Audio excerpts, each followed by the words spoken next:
There's Nelson. Yeah, he's standing by I met the Nelson wall. when he was in the 12th grade. Yeah.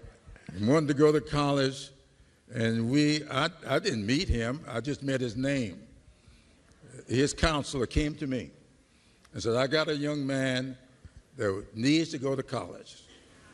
Can you help him? I was running a little program sending rural children from Charleston County and Beaufort to college. And she told me, can you make an exception for one young man that I have? And I said, Mrs. Whipper, if you ask, I shall provide. And it was Nelson Rivers, who went on to college from Mrs. Lucille Whipper. And look what he is doing now. That was a pretty good investment. Great investment. Jim Clyburn was running a small program sending rural children from Charleston County to college. A school counselor came and asked for one exception. He made it. That young man was Nelson Rivers, who now runs religious affairs for the National Action Network nationally. That is not a feel-good anecdote. That is a portrait of how Clyburn has operated his entire career. Long investments in individuals, in communities, in relationships, and then, at the critical moment, a call from Air Force One, or a word at a ministerial breakfast that redirects history. He is 85 years old. He has been fighting for black political participation since before the Voting Rights Act existed. And he is standing in this room telling you that the system is being rolled back to something he recognizes from childhood. He has the right to say that, because he has the evidence. And because, unlike most people in Washington, he was there both times. You were critical in Joe Biden's election. Thank you. I will never forget that many of us were going different ways. And the morning after the debate, the Democratic debate in Charleston, I had had a minister's breakfast. That's where we first gave the award named after your wife. And all of the candidates came, Bernie Sanders, Liz Warren, everybody. And many were getting ready to endorse Bernie Sanders or somebody. You called me to the side, you were standing there with Joe Biden. And you said to me, Reverend, I want you to know I'm coming to your breakfast, but by noon, I'm going to endorse Joe. And Biden was standing there. I said, you are? He said, yeah. I said, okay. I said, well, I don't know if I'm going to endorse him, but I tell you one thing, I certainly won't go against him if you with him. And eventually I went with him. And that is why Joe Biden and I kind of got along. He said, Jim, because some of the preachers, including my mentor, went with Bernie. And what stopped me was the word of Jim Clyburn. And I remember 3 years later, the president, Joe Biden, was going to Texas to make a speech about changing the rules of the UN. And he invited me to go with him on Air Force One. And I got on Air Force One with Jim Clyburn. Clyburn said, you're glad I stopped you from that other endorsement, didn't you? Well, you know, but I say all that to say, whoever wins this nomination has got to come through South Carolina because the calendar changed. And whoever comes through South Carolina has to have the blessings of Jim Clyburn. What? The Biden story didn't make itself.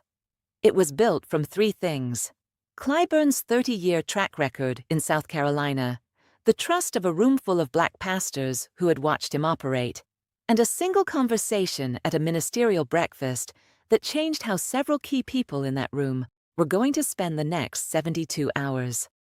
That is the infrastructure Clyburn is talking about when he talks about 2026. Not an app, not a donor list, a network of people who trust each other because they have earned that trust over time. The SAVE Act has now passed the House and sits in the Senate. It would require documentary proof of citizenship to register to vote. It would purge voter rolls every 30 days without notifying voters they've been removed. The Congressional Black Caucus has called it a voter suppression bill, full stop. And Clyburn's assessment is that if it passes, the infrastructure he has spent a lifetime building becomes exponentially harder to sustain. Because the voters at its base can no longer reliably access the ballot. There is something. Because if the SAVE Act becomes law, those 61 or 2 Congressional Black Caucus members we now have will be down to 30 within 2 years, and another half of that in the next 2 years. Why I know that? Because that's what happened the last time they passed laws like the SAVE Act. We lost the ability to cast our votes. They didn't call them picture ID. They called them things like how many bubbles are in a bar of soap, how many jelly beans are in that jar. They didn't say, as the secretary said earlier, you can't vote.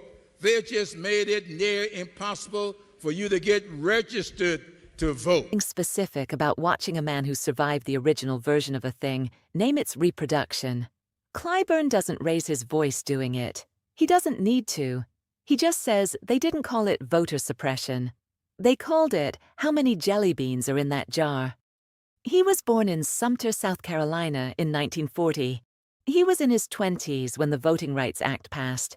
He spent the next 60 years inside the machinery of American democracy, organizing, legislating, endorsing, building, until the coalition he helped construct sent a president to the White House.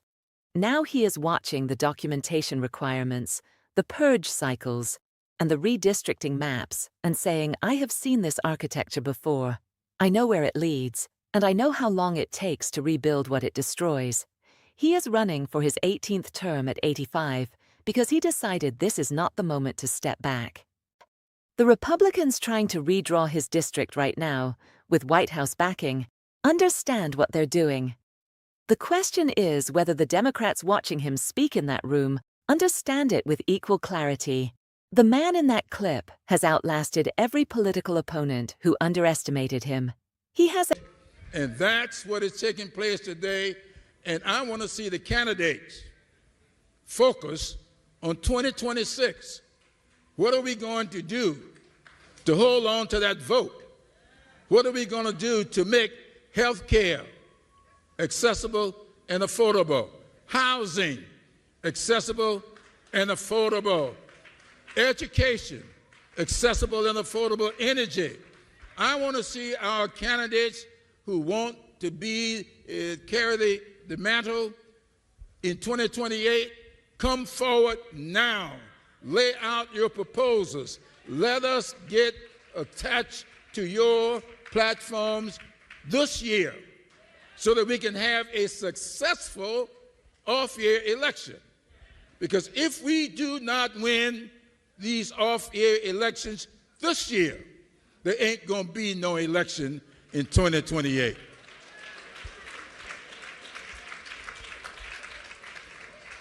Outlasted administrations, redistricting cycles, and the retirement of every peer from his generation of Democratic leadership. He is still here because he understands that the work does not stop. His message today is not complicated.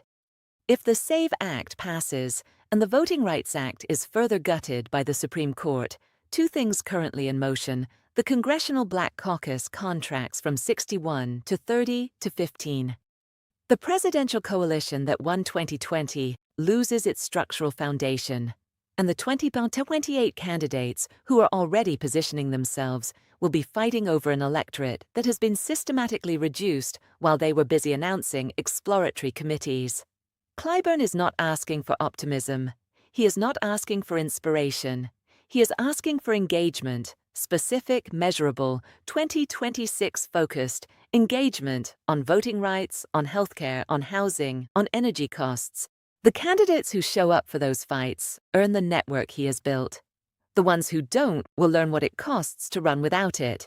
He built a life by making one exception for a kid who needed to go to college.